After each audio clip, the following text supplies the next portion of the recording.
আমার শহর চাপড়া নদিয়া।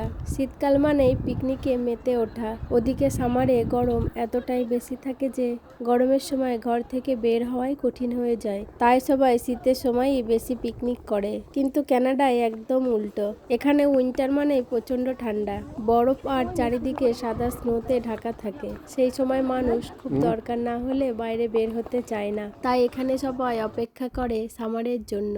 আর সামার আসতেই কানাডা নতুন করে প্রাণ ফিরে পায়। চারিদিকে এত সুন্দর গাছপালা লাল সবুজ পাতায় ভরে ওঠে। আর এই সময় নানান রকমের ফুল ও ফল দেখতে পাওয়া যায়।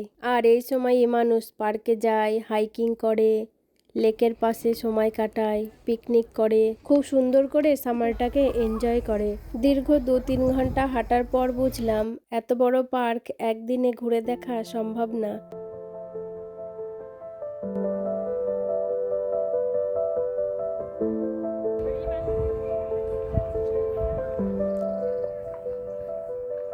তাই একটা জায়গা দেখে বসে পড়লাম খাওয়া দাওয়ার জন্য। আমাদের পিকনিক মানে হলো বাইরের খাবার খাওয়া। সেখানে রান্না বান্না করার কোনো ঝামেলা থাকে না, শুধু গল্প আর মজা করে কাটানো।